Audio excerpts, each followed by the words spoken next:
नमस्कार, KP news 24/7 के bulletin में आप सभी का स्वागत है। मैं हूं पूजा आपके साथ। चलिए सबसे पहले देखते हैं मुख्य समाचार। मनकेरी गांव के संतोष कुमार रामशेट्टी के खिलाफ क्रिमिनल केस दर्ज किया जाए, गादगी ग्राम के नेता वरदैया मठपति ने की मांग। गांधी जी का नाम मिटाने की कोशिश, वीबीजी रामजी अधिनियम पर कर्नाटक के मुख्यमंत्री सिद्धरामैया का बयान। आंध्र प्रदेश के यलमिंचली में सोमवार तड़के टाटानगर एर्नाकुलम एक्सप्रेस ट्रेन में लगी आग, एक यात्री की मौत। वायु प्रदूषण को लेकर महाराष्ट्र सरकार सख्त, 4 कंक्रीट प्लांट बंद किए, 37 पर लगाए जुर्माना। विपक्ष का पश्चिम बंगाल और तमिलनाडु में हारना तय, केंद्रीय गृह मंत्री अमित शाह ने कर दी भविष्यवाणी। कुलदीप सिंह सेंगर को रिहा न किया जाए, उन्नाव रेप केस में सुप्रीम कोर्ट का आदेश।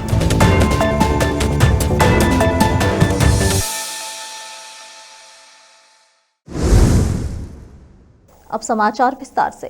गादगी ग्राम के नेता वरदैया मठपति ने मांग किया है कि मनकेरी गांव के संतोष कुमार रामशेट्टी के खिलाफ क्रिमिनल केस दर्ज किया जाए, जिन्हें बीदर तालुके के गादगी ग्राम पंचायत में गलत व्यवहार के आरोप साबित होने के बाद ग्राम पंचायत सदस्य पद से अयोग्य घोषित कर दिया गया। उन्होंने इस संबंध में तालुका पंचायत एग्जीक्यूटिव ऑफिसर और जिला पंचायत चीफ एग्जीक्यूटिव ऑफिसर को अलग अलग याचिका दी है। उनकी शिकायत के आधार पर गादगी ग्राम पंचायत के सदस्य संतोष कुमार के खिलाफ आरोपों की जाँच की गई है। ग्रामीण विकास और पंचायत राज विभाग अशोक कुमार ने आरोप साबित होने पर 12 नवम्बर 2025 को उन्हें सदस्यता से अयोग्य घोषित कर दिया है। उन्होंने कहा कि उन्हें अगले 6 साल तक चुनाव लड़ने से भी अयोग्य घोषित कर दिया गया है और एक आदेश जारी किया है। संतोष कुमार गादगे ने कहा कि यह कंफर्म हो गया है कि उनकी पत्नी का मोबाइल नंबर पंचायत में सरकारी स्कीम से लिंक है और फॉर्म नंबर 9, 11A और 11B अकाउंट दिए गए हैं। पति पत्नी ने एक ही परिवार के लिए 2 टॉयलेट बनवाए। एक और साल 2020-21 के लिए नरेगा स्कीम के तहत मटेरियल का बिल अमाउंट गैर कानूनी तरीके से उनकी अपनी वेंडर एजेंसी में जमा कर दिया गया है। उन्होंने मीडिया के जरिए मांग की है कि संतोष कुमार के खिलाफ तुरंत केस दर्ज किया जाए और गलत तरीके से इस्तेमाल किए गए पैसे वापस दिलाया जाए। केपी न्यूज के लिए कैमरामैन पप्पू राज का कवरेज। देश विदेश और स्थानीय समाचारों के लिए चैनल को लाइक, शेयर और सब्सक्राइब करना ना भूलें।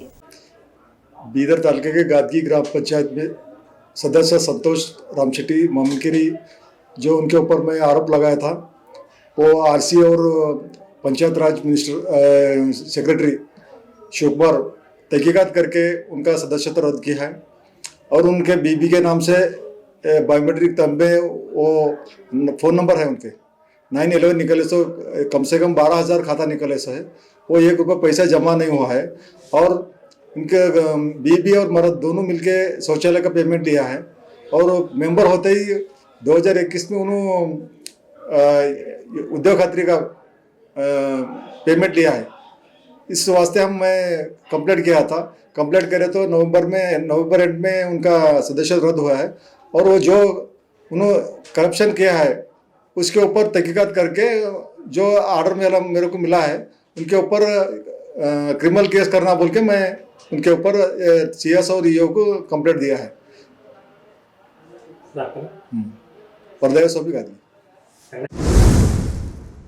मुख्यमंत्री सिद्धरामैया ने रविवार को दावा किया कि भाजपा के नेतृत्व वाली केंद्र सरकार द्वारा महात्मा गांधी राष्ट्रीय ग्रामीण रोजगार गारंटी अधिनियम मनरेगा को विकसित भारत ग्रामीण रोजगार गारंटी और आजीविका मिशन ग्रामीण VBG RAMG अधिनियम से बदलने का निर्णय कैबिनेट में नहीं लिया गया था। वे महात्मा गांधी का नाम मिटाने की कोशिश कर रहे हैं, चाहे वे कुछ भी कर ले, महात्मा गांधी का नाम अमर रहेगा। मनमोहन सिंह और सोनिया गांधी द्वारा 2005 में शुरू की गई इस योजना को अब बदला जा रहा है। यह मंत्रिमंडल में तय नहीं हुआ है या प्रधानमंत्री कार्यालय में तय हुआ है, यहां तक कि संबंधित मंत्री को भी इसकी जानकारी नहीं है। उन्होंने कांग्रेस स्थापना दिवस समारोह में बोलते हुए कहा कि मुख्यमंत्री ने स्पष्ट किया कि कांग्रेस कार्य समिति ने शनिवार को 5 जनवरी से लागू होने वाले इस कदम के खिलाफ ग्राम पंचायत स्तर से राष्ट्रीय स्तर तक निरंतर आंदोलन शुरू करने का निर्णय लिया था।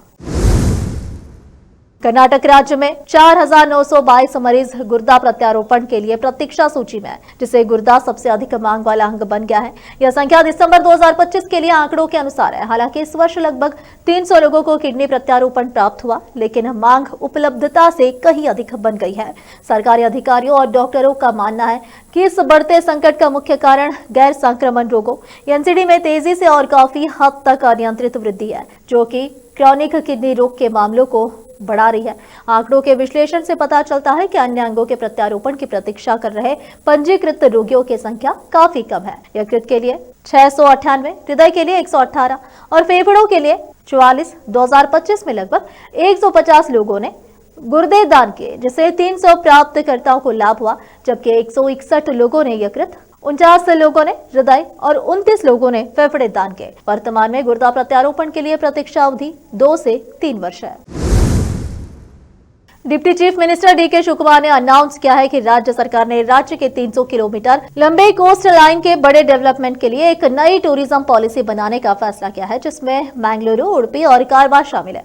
उन्होंने रविवार को कारवार में चल रहे करावली उत्सव में हिस्सा लेते हुए मीडिया से बात की। इस मौके पर उन्होंने उत्तर कन्नड़ जिले के डेवलपमेंट और कोस्टल इलाके के युवाओं के लिए नौकरी के मौकों के लिए सरकार का विजन शेयर किया। उन्होंने कहा कि हमारे इलाके के युवा नौकरी के लिए बेंगलुरु या सऊदी अरब जैसे दूसरे देशों में जा रहे हैं। इससे बचने के लिए यहाँ के प्राकृतिक संसाधनों का इस्तेमाल करके रोजगार पैदा करने की जरूरत है। इस बारे में PPP मॉडल के तहत एक टूरिज्म पॉलिसी बनाई जाएगी। बातचीत का एक दौर पहले ही हो चुका है और मलेनाड और तटीय इलाके के MLA, मंत्रियों, MP और लोकल काउंसिल के सदस्यों की एक जरूरी मीटिंग 10 जनवरी को मंगलुरु में बुलाई गई है। अब फिलहाल लेते एक छोटा सा ब्रेक।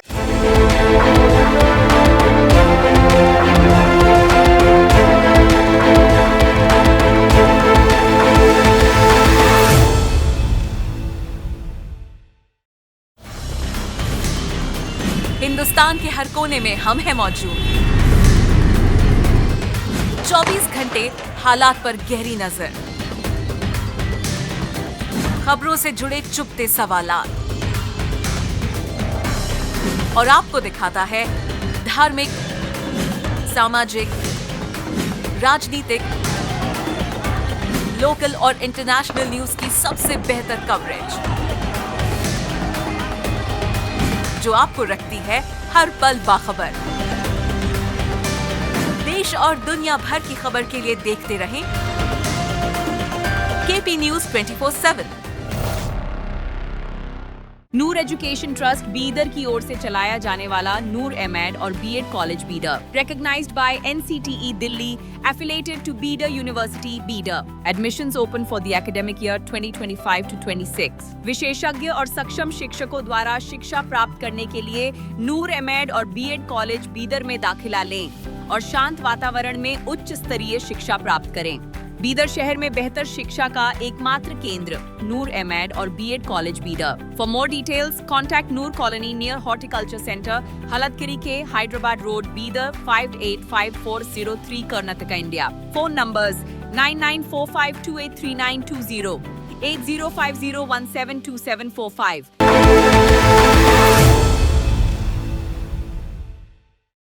ब्रेक के बाद आप सभी का स्वागत है। आइए देखते देश के अन्य समाचार। आंध्र प्रदेश के यलमंचिली में सोमवार तड़के टाटानगर एर्नाकुलम एक्सप्रेस ट्रेन में आग लगने से एक यात्री की मौत हो गई। घटना विशाखापट्टनम से करीब 66 किलोमीटर दूर हुई। पुलिस के मुताबिक आग लगने की सूचना रात 12:45 पर मिली। पुलिस अधिकारी ने बताया कि आग लगने के समय प्रभावित 2 कोचों में क्रमशः 82 और 76 यात्री मौजूद थे। दुर्भाग्य से B1 कोच से एक शव मिला है। अधिकारी ने कहा कि मृतक की पहचान चंद्रशेखर सुंदरम के रूप में हुई है। दोनों क्षतिग्रस्त कोचों को ट्रेन से अलग कर दिया गया है और बाकी की ट्रेन एर्नाकुलम की ओर रवाना हो गई है। प्रभावित कोचों के यात्रियों को उनके गंतव्य तक भेजने की व्यवस्था की जा रही है। इस मामले में फिलहाल पुलिस ने बताया कि आग लगने के कारणों का पता लगाने के लिए 2 फॉरेंसिक टीमें जांच कर रही है। ट्रेन में जैसे ही आग लगी वैसे ही यात्रियों में दहशत फैल गई। यह घटना तब हुई जब ट्रेन टाटानगर से एर्नाकुलम जा रही थी। लोको पायलट ने रेलवे स्टेशन के पास ट्रेन में आग की लपेटें देखी और तुरंत ट्रेन रोक दी, जिससे एक बड़ा हादसा टल गया। बताया जा रहा है कि आग ट्रेन के B1 कोच में लगी थी, जिसके बाद रेलवे कर्मचारियों ने तुरंत प्रभावित कोचों को बाकी ट्रेन से अलग कर दिया। बंगाराकुलर के गोल्ड फिंच सिटी में हुए राम लक्ष्मण जोड़ू कार्य में मंगलुरु कंबाला में एक नया रिकॉर्ड बना, जिसमें स्वरूप ने श्रीनिवास गौड़ा का रिकॉर्ड तोड़ा। शनिवार को शुरू हुए और रविवार को खत्म हुए मंगलुरु कंबाला में संदीप शेट्टी के 80 पाउंड की टीम ने सीनियर कैटेगरी के फाइनल मुकाबले में 125 मीटर लंबे कंबाला कार्य को 10.87 सेकंड में पूरा किया। जब इस रिकॉर्ड को 100 मीटर के लिए माना जाता है तो यह 8.69 सेकंड का रिकॉर्ड बन जाता है। गांधी मैदान, संतू और सूरतकल पंचा टीमों ने रिकॉर्ड बनाया है। इन टीमों को चलाने वाले मस्ती कट्टे स्वरूप खास सम्मान के हकदार है। श्रीनिवास गौड़ा ने सालों पहले कक्के पाड़वी में हुए कंबला में 100 मीटर की दूरी 8.78 सेकंड में पूरी करके रिकॉर्ड बनाया था। मस्तिकटे स्वरूप में मैंगलुरु कंबला के फाइनल में 100 मीटर की दूरी 8.69 सेकंड में पूरी करके यह रिकॉर्ड अपने नाम कर लिया है। महाराष्ट्र में वायु प्रदूषण की बढ़ती समस्या से निपटने के लिए सरकार सख्त कदम उठा रही है। इसी के तहत महाराष्ट्र प्रदूषण नियंत्रण बोर्ड ने मुंबई में 4 रेडी मिक्स कंक्रीट प्लांट बंद कर दिया है। साथ ही 37 यूनिटों के खिलाफ कार्रवाई की है और 1.87 करोड़ रुपए बतौर जुर्माना वसूल किया है। एमपीसीबी के सदस्य सचिव एम देवेंद्र सिंह ने बताया कि विशेष उड़ान दस्ते शहर में जगह जगह जांच करेंगे और ये देखेंगे कि तय शर्तों का पालन किया जा रहा है या नहीं। साथ ही नियमों का उल्लंघन करने वालों के खिलाफ सख्त कार्रवाई की जाएगी। रविवार को एमपीसीबी के अध्यक्ष सिद्धेश कदम की अध्यक्षता में बैठक हुई, जिसमें मुंबई के लिए 4 और नवी मुंबई के लिए 2 विशेष जांच टीमें गठित की गई है। ये टीमें रेडीमिक्स कंक्रीट प्लांट का दौरा कर उनकी जांच करेगी। केंद्रीय गृह एवं सहकारिता मंत्री अमित शाह ने अहमदाबाद गुजरात में नवा वंझर गांव के 205 परिवारों को भूमि आवंटन के प्रमाण पत्र वितरित किए। इस मौके पर केंद्रीय गृह मंत्री अमित शाह ने कहा कि वंझर गांव में एक छोटा लेकिन अत्यंत महत्वपूर्ण प्रसंग घटित हुआ है। उन्होंने कहा कि विस्थापितों को विपक्षी पार्टी की सरकार ने अस्थायी तौर पर बसाकर भविष्य के भरोसे छोड़ दिया था, लेकिन हमारी सरकार ने ढूंढकर पट्टा देने का काम किया है। अमित शाह ने कहा कि प्रधानमंत्री नरेंद्र मोदी जी द्वारा शुरू की गई अमृत योजना, मुख्यमंत्री भूपेंद्र पटेल जी की शहरी विकास योजनाएं और अहमदाबाद म्युनिसिपल कॉरपोरेशन के अपने फंड का उपयोग कर हमने लगभग 400 करोड़ रुपए के खर्च से आज इन 15 लाख लोगों के निवास की जगह से रोजमर्रा के गंदे पानी की निकासी की स्थायी व्यवस्था हो गई है।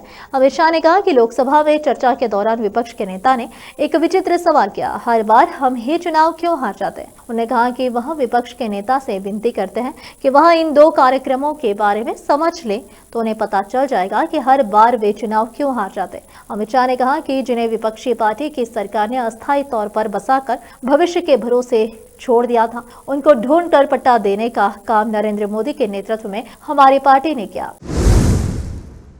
अब फिलहाल एक और छोटा सा ब्रेक। हिंदुस्तान के हर कोने में हम हैं मौजूद। 24 घंटे हालात पर गहरी नजर,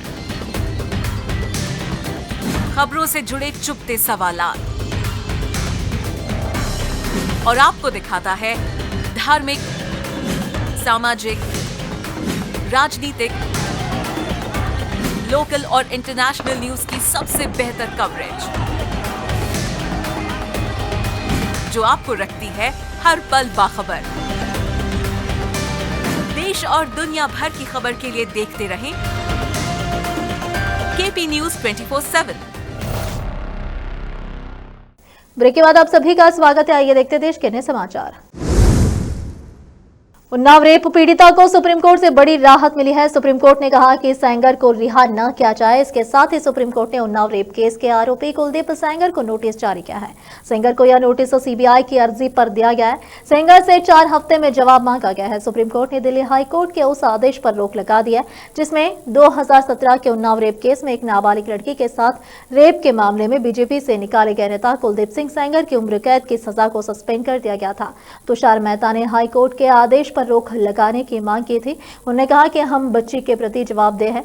मेहता ने यह भी बताया कि सेंगर न केवल रेप का दोषी है बल्कि पीड़िता के पिता की हत्या और अन्य लोगों पर हमले का भी दोषी ठहराया गया है।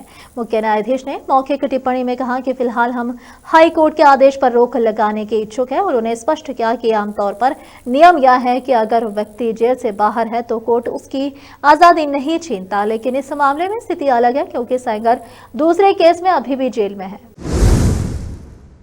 उदगीर शहर में बीते कई दिनों से आवारा कुत्तों का आतंक चरम पर पहुंच गया था। शहर के विभिन्न हिस्सों में कुत्तों के झुंड खुलेआम घूमते हुए दिखाई दे रहे थे, जिससे आम नागरिकों में भय का माहौल बन गया था। हालात ऐसे हो गए थे कि बच्चे, बुजुर्ग, महिलाएं और युवा सभी वर्ग के लोग कुत्तों के हमलों का शिकार हुए। प्राप्त जानकारी के अनुसार कई लोगों को आवारा कुत्तों ने काट कर घायल कर दिया, जबकि शहर के कई इलाकों में कुत्तों के झुंडों ने लोगों की आवाजाही तक को प्रभावित कर दिया था।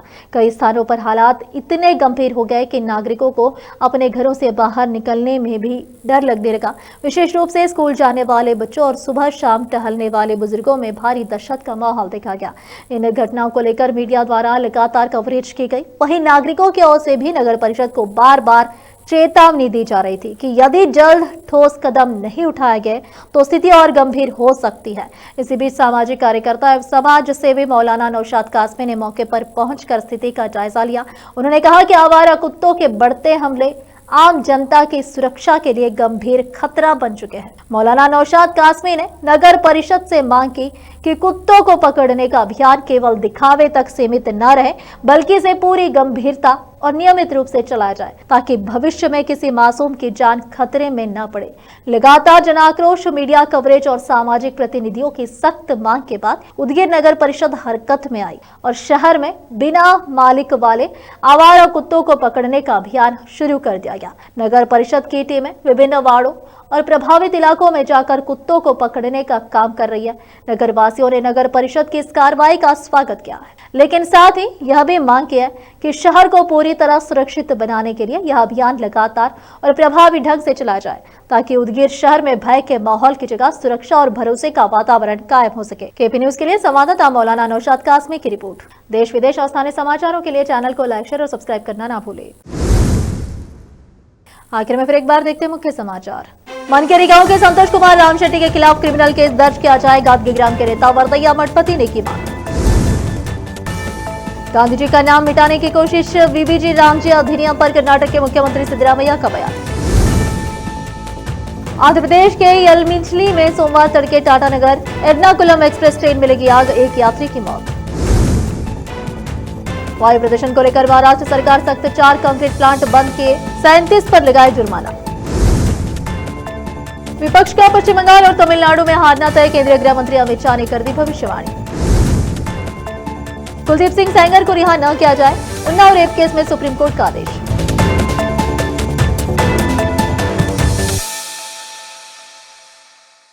केपी न्यूज के इस बुलेटिन में इस वक्त के लिए इतना ही। देश विदेश और स्थानीय समाचारों के लिए देखते रहिए आपका अपना चैनल केपी न्यूज 24/7।